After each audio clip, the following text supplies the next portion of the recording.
السلام علیکم ورحمۃ اللہ وبرکاتہ. کیسے ہیں آپ سب؟ امید کرتی ہوں سب ٹھیک ہوں گے، خیر یافیت سے ہوں گے. اللہ تعالیٰ نے آپ سب کو اپنی رحمت و برکت اور نعمتوں کے سائے تلے رکھا ہوگا. کامن کویسچن جو مجھے ریسیو ہوتا ہے وہ یہ ہے کہ اللہ تعالیٰ پر یقین کیسے پکا کیا جائے، اللہ تعالیٰ پر توکل جو ہے وہ کیسے مضبوط کیا جائے. سب سے پہلے تو انسان کو یہ دعا کرنی چاہیے اللہ تعالیٰ سے کہ اللہ تعالیٰ میرے دل میں جو تیرے لیے یقین ہے، چاہے وہ کم ہے یا زیادہ ہے. میں یہ نہیں کہوں گی کہ ہر انسان جو ہے وہ یقین کا بہت پکا ہوتا ہے، کچھ لوگ ڈگمگا بھی جاتے ہیں، لیکن اللہ سے دعا کریں کہ اللہ تعالیٰ نے آپ کے دل میں جتنا بھی یقین اس کی ذات کے لیے ڈالا ہے، اللہ اس پر آپ کو استقامت عطا فرمائے. اور جتنا بھی یقین آپ کے دل میں اللہ تعالیٰ کے لیے اور اس کی ذات کے لیے اور اس کے برکات پر، اس کے فضائل پر ہے، آپ اس پر ڈٹ جائیں. یعنی وہ اس سے کم نہیں ہونا چاہیے. چاہے شیطان جتنا ہی آپ کو ورگلائے، چاہے زندگی کی تکلیفیں یا مشکلات جتنا ہی آپ کو مایوس کرنے کی کوشش کریں، آپ کوشش کریں کہ آپ اس یقین پر ڈگمگائیں نہیں اور آپ اس یقین پر ڈٹ جائیں اور اللہ تعالیٰ سے استقامت مانگیں. اللہ تعالیٰ سے یہ دعا کریں کہ اللہ تعالیٰ آپ کو اس یقین کے اوپر مزید اسٹرانگ بنائے، مضبوط بنائے. رسول اللہ صلی اللہ علیہ وسلم فرماتے تھے کہ مجھے اس بات کا خوف نہیں ہے کہ میری جو امت ہے، جو میری آنے والی امت ہے یا میری جو موجودہ امت ہے، یہ کمزور ہو جائے گی. مجھے اس بات کا خوف نہیں. مجھے اس بات کا خوف بھی نہیں ہے کہ ان کو بھوک کا سامنا کرنا پڑے گا، انہیں پیاس کا سامنا کرنا پڑے گا، انہیں دولت یا رزق کی کمی کا سامنا کرنا پڑے گا. بلکہ مجھے اس بات کا خوف ہے کہ ان کا یقین جو ہے وہ کمزور ہو جائے گا، کم ہو جائے گا اللہ تعالیٰ پر. اور جس طرح ہم سب بھی یہ جانتے ہیں کہ اگر دو لوگ اکٹھے ایک گھر میں رہ رہے ہیں اور وہ ایک دوسرے پر یقین نہیں کرتے تو وہ گھر نہیں چل سکتا. اور اسی طرح اگر ایک انسان کے دل میں اللہ تعالیٰ کی ذات پر یقین نہیں ہے تو وہ اس طرح سے عبادت بھی نہیں کر سکتا، وہ اللہ تعالیٰ کی عبادت کر ہی نہیں سکتا اس طرح سے جیسے اس کا حق ہے. پھر اس انسان کے لیے ہر کام مشکل ہو جاتا ہے، اس انسان کے لیے نماز پڑھنا مشکل ہو جاتا ہے، ذکر و اذکار کرنا مشکل ہو جاتا ہے، عبادت کرنی مشکل ہو جاتی ہے. رسول اللہ صلی اللہ علیہ وسلم فرمایا کرتے تھے کہ انسان کو یہ نہیں چاہیے کہ وہ اللہ تعالیٰ سے یوں مانگے کہ اگر تو مجھے دے سکتا ہے تو دے اور اگر نہیں دے سکتا تو نہ دے، بلکہ اسے اس بات کا پورا یقین ہونا چاہیے، پورا اس کے اوپر کامل یقین ہونا چاہیے کہ میرا رب دینے کی طاقت رکھتا ہے اور وہ مجھے ضرور دے گا. اور ایمان ایسا ہونا چاہیے کہ وہ انسان کہے کہ میں لے کے اٹھوں گا، میں جب اپنی اس عبادت والی جگہ سے اٹھوں گا تو میں اللہ تعالیٰ سے مانگ کر اٹھوں گا، وہ چیز لے کر اٹھوں گا. اور آپ فرماتے تھے کہ جتنا انسان کا یقین کامل ہوتا ہے اللہ تعالیٰ اس کو اتنا ہی زیادہ عطا کرتا ہے، اتنا ہی اس کی جھولی کو بھرتا ہے. اور پھر بہت سے لوگ یہ بھی سوچتے ہیں کہ جو چیز میں مانگ رہا ہوں وہ مجھے اللہ کیسے دے گا، وہ مجھے کیسے دے سکتا ہے، ایسا تو کوئی راستہ مجھے نظر ہی نہیں آتا. تو یاد رکھیے کہ اللہ تعالیٰ کو کسی وسیلے کی، کسی چیز کی ضرورت نہیں ہے. جب وہ دیتا ہے نا، وہ ڈائریکٹلی دے دیتا ہے، آپ کی سوچ سے بڑھ کے دے دیتا ہے اور آپ سوچ بھی نہیں سکتے کہ وہ کیسے کیسے ذریعوں سے، کیسی کیسی جگہوں سے آپ کو عطا کرتا ہے. اللہ وسیلے کو پسند کرتا ہے لیکن اللہ تعالیٰ محتاج نہیں ہے اس چیز کا. بالکل اسی طرح جیسے اللہ تعالیٰ ہر انسان کو اس کے ماں باپ کے ذریعے پیدا کرتا ہے، ایسا ہی ہے نا. لیکن اگر وہ چاہے تو جیسے حضرت عیسیٰ کو پیدا کر دیا تھا اللہ تعالیٰ نے بغیر باپ کے، تو اللہ تعالیٰ اس چیز پر بھی قادر ہے. جیسے حضرت آدم علیہ السلام کو بغیر ماں باپ کے پیدا کر دیا تھا، تو اللہ تعالیٰ کو وسیلوں کے ذریعوں کی ضرورت نہیں ہوتی. یہ بات یاد رکھیے. آپ صرف مانگنے پر فوکس کریں، آپ اس بات پر فوکس کریں کہ آپ کو جو چیز چاہیے وہ آپ کا رب، آپ کا کریٹر آپ کو ہر صورت عطا کرے گا اور وہ دینے پر قادر ہے.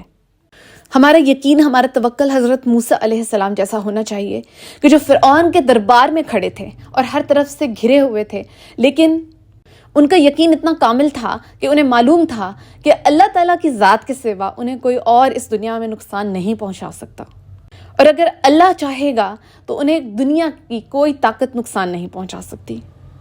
اور اللہ تعالیٰ نے انہیں حکم دیا کہ آپ کے ہاتھ میں جو عصا ہے، جو حضرت موسیٰ علیہ السلام کے ہاتھ میں عصا تھا، انہوں نے کہا کہ اسے آپ زمین پر پھینکیں. اللہ تعالیٰ نے حکم دیا اور انہوں نے بالکل ویسا ہی کیا. انہیں اللہ تعالیٰ پہ اتنا یقین تھا اور وہ عصا ایک اژدہا بن گیا. کیا سوچ سکتے ہیں آپ ایسا؟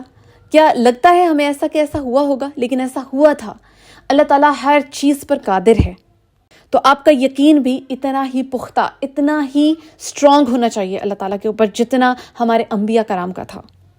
اکثر جو ہمارے معاشرے کی خواتین ہیں ان کا یقین ڈگمگا جاتا ہے جلدی، ٹھیک ہے، مردوں سے زیادہ. شاید یہ بات خواتین کو بری بھی لگے لیکن خواتین کا ایمان جو ہے وہ جلدی ڈگمگا جاتا ہے جب انہیں روپے پیسے کی تنگی دیکھنی پڑتی ہے، بھوک افلاس دیکھنی پڑتی ہے. یقین کی تھوڑی سی کچی ہوتی ہیں، اس میں کوئی شک نہیں. لیکن اگر ہم انبیاء کرام کی ماؤں کو دیکھیں تو اللہ تعالیٰ نے حضرت موسیٰ علیہ السلام کی ماں کے دل میں یہ بات ڈال دی تھی کہ تم اپنے بچے کو صندوق میں ڈال کر دریا میں بہا دو. یہ بات اللہ تعالیٰ نے ان کی ماں کے دل میں ڈالی تھی اور انہوں نے ایسا ہی کیا. انہیں اللہ تعالیٰ پر اتنا یقین تھا کہ انہوں نے بالکل ایسا ہی کیا. اگر آج کی ماں سے یہ کہا جائے، اس کے دل میں یہ بات ڈالی جائے کہ دشمن سے بچانے کے لیے اپنے بچے کو تم دریا میں بہا دو، کیا وہ ایسا کر سکے گی؟ کبھی بھی نہیں کر سکے گی، کیونکہ شاید ہمارے ایمان اتنے پختہ نہیں ہیں، شاید ہم اللہ تعالیٰ پر اس طرح سے یقین نہیں رکھتے. اور شاید یہی ایک بڑی وجہ بھی ہے کہ ہمارے کام اس طرح سے پایہ تکمیل تک نہیں پہنچتے. اور ان کے اسی وقت کیوں پہنچ جاتے تھے؟ اسی وقت ان عورتوں کے کام جو تھے وہ کیوں ہو جاتے تھے، معجزات کیوں ہو جاتے تھے؟ کیونکہ انہیں اللہ تعالیٰ پر بہت زیادہ یقین تھا. اور حضرت موسیٰ کی ماں نے بالکل ایسا ہی کیا، اور انہوں نے اپنے بچے کو دریا میں بہانے کے بعد اللہ تعالیٰ سے دعا کی کہ اسے اب میں تمہارے حوالے کر رہی ہوں، اسے اب میں تیرے حوالے کر رہی ہوں. اور دیکھو اللہ تعالیٰ نے کتنی خوبصورتی سے اس چھوٹے بچے کو بچا لیا. یہاں تک ہی نہیں بلکہ اس موسیٰ حضرت موسیٰ علیہ السلام کو فرعون کے گھر میں، عالی شان گھر میں پرورش بھی دلائی. انہی کے دشمن کے گھر میں وہ پلتے بڑھتے رہے، پھلتے پھولتے رہے، اور کوئی ان کا بال تک بھی نہ کر سکا. ہم اپنی نمازوں میں تاخیر کرتے ہیں، اپنی نمازیں چھوڑ دیتے ہیں، یا یہ سوچتے ہیں کہ ابھی کل کا دن بھی تو باقی ہے، ابھی ساری زندگی پڑی ہے نمازوں کو قائم کرنے میں، اپنے ایمان کو قائم کرنے میں، اللہ تعالیٰ سے وہ کنیکشن سٹرانگ کرنے میں. کیوں نہ ہم پہلے جو دنیاوی ضروری کام ہے وہ کر لیں، کیونکہ ہمیں یہ لگتا ہے کہ اللہ تعالیٰ نے شاید ہمیں آب حیات پلا کر اس دنیا میں اتارا ہے. یہ شاید ہم جانتے ہیں کہ ہماری موت کی تاریخ کیا ہے، جبکہ ہم کچھ بھی نہیں جانتے کہ اگر ہم آج کی رات سوتے ہیں تو کل کا دن چڑھے گا بھی یا نہیں چڑھے گا، ہم نہیں جانتے. اور ہم اللہ تعالیٰ سے اپنا وہ کنیکشن سٹرانگ ہی نہیں کر پاتے جو ہمیں سب سے پہلے کرنا چاہیے. اور ہماری بدقسمتی یہ ہے کہ ہم سمجھتے ہیں کہ نماز ہم پر بوجھ ہے، جبکہ ہم یہ نہیں جانتے کہ وہ انسان جو نماز نہیں پڑھتا دراصل بوجھ اس کے اوپر ہے. اس کے اوپر بوجھ ڈلتا ہے جب اس کے اوپر انچاہے مصائب آتے ہیں، جب اس کی زندگی میں نحوست بھر جاتی ہے تو اس کے اوپر بوجھ پڑ جاتا ہے نماز نہ پڑھنے کی وجہ سے. اور پھر قرآن مجید، وہ لوگ جو قرآن مجید پڑھتے ہیں چاہے دن کا ایک صفحہ ہی کیوں نہ پڑھیں، قرآن مجید ان کی روح کا حصہ بن جاتا ہے. اور یہی اللہ تعالیٰ کی عظیم کتاب قیامت کے دن ہمارے حق میں گواہی دے گی. وہ کتاب جو سالہ سال شیلفز کے اوپر پڑی رہتی ہے، جنہیں ہم اونچی جگہوں پہ رکھ دیتے ہیں اور پھر کبھی مڑ کر دیکھتے نہیں، کھول کر دیکھتے نہیں.